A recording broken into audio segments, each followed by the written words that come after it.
Tastes like justice. Tastes like hope.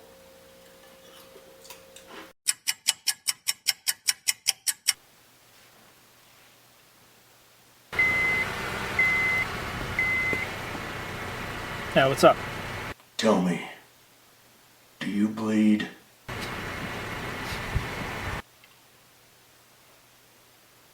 You will. What an idiot.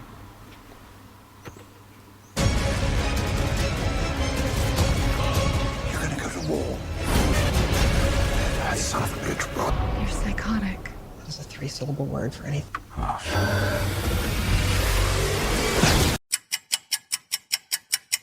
Come on, Batman.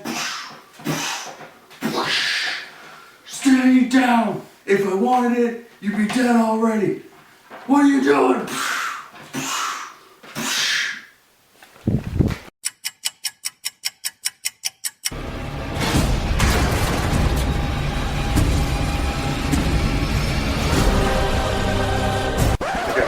You're making me laugh.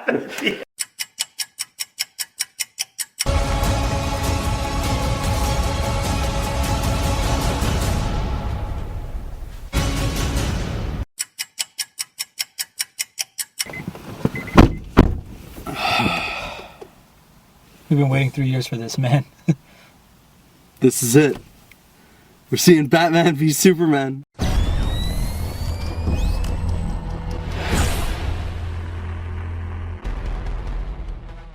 Welcome everybody to a brand new episode of That's a Wrap. Today we have a special video for you guys, for we are doing our spoiler-filled review for Batman v Superman: Dawn of Justice. Now, I've seen the film twice. I've already done my spoiler-free review, which you can check out on the channel. The link for that will also be in the description box below. But like I mentioned, this is going to be the spoiler-filled review. We're going to talk about all the details, all the specifics, a lot about the ending, a lot about the fight between Batman and Superman, some stuff that you don't want to hear if you haven't seen the film. So go out, see the film, then come back to this video so we can have a spoiler discussion about the movie. I'm your host, Aaron. You know me, it's Caboose XBL, and I'm here with my co-host, Ender. Thanks a lot, Caboose. I'm very jealous that you got to see the movie twice. I can't wait to see it again because you take a lot away from the movie when you see it a second time.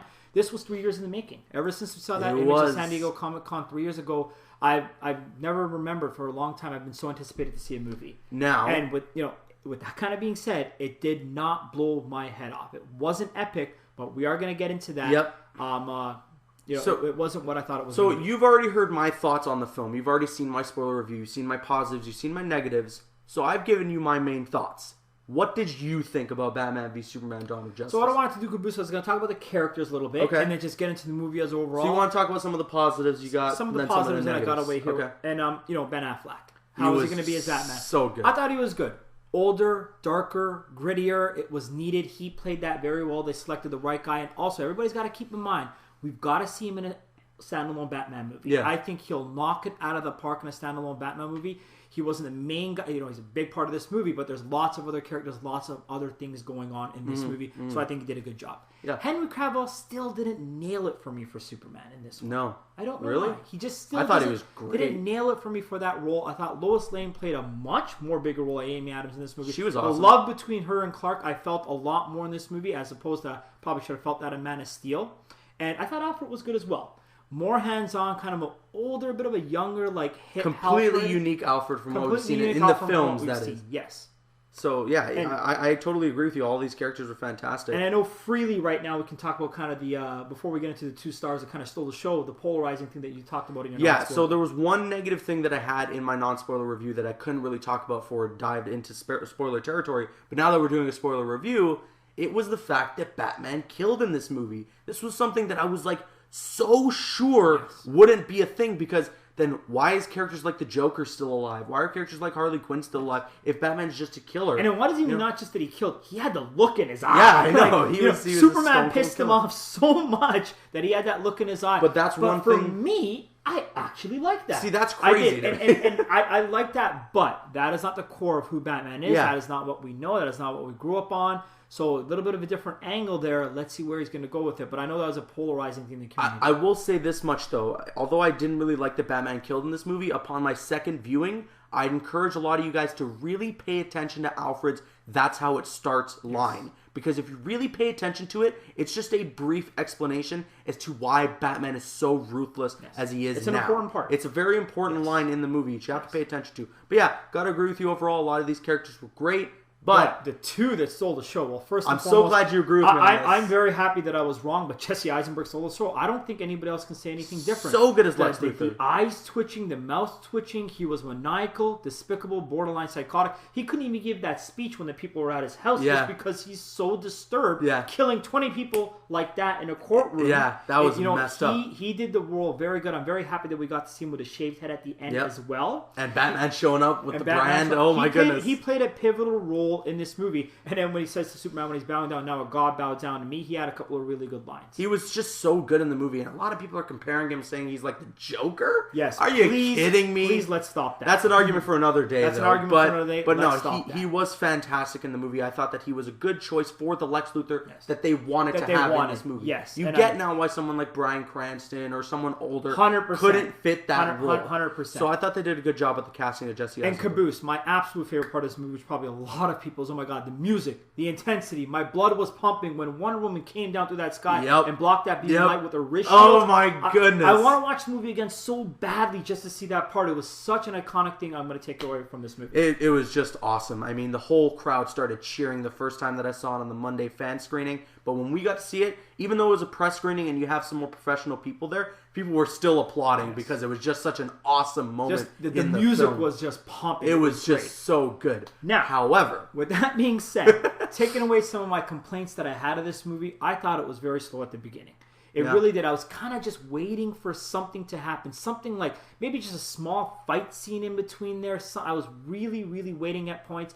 A lot going on in the Metropolis, a lot of dialogue, and I know you mentioned this in the non-spoiler, and you were bang on. Some of the editing and the pace was very, very off as well. It was really slow for me at the beginning. Yeah, the first 20 to 25 minutes, the editing is very jarring. You're jumping from place to place, and it's just, like, without question. Like, the screen goes to black, and you're in this whole completely different scene. It's so weird, but I'd say after that 25 minutes or so, everything just smoothens out, and the movie just goes by in a flash. I also felt like I got a lot out of the trailers. I was really disappointed of that. Like a lot of the badass lines, images, everything that we're going to take away from this movie, I saw in the trailer. If Zack Snyder would have just left out maybe one or two of them, imagine seeing that for the first time in the theater. Can you imagine we would have just seen that first time that Batman, blocked when Superman was trying to hit him? Because he even showed us that afterwards in TV spots and whatnot. The "Do you bleed" line. If I saw that for the first time, I probably would have crapped my pants because it would have just been so amazing. Yeah. So we did see. I felt like I saw a lot of. Well, there was one thing we didn't see in the trailer that we saw in this film, and that was the Flash. Yes. Oh my goodness.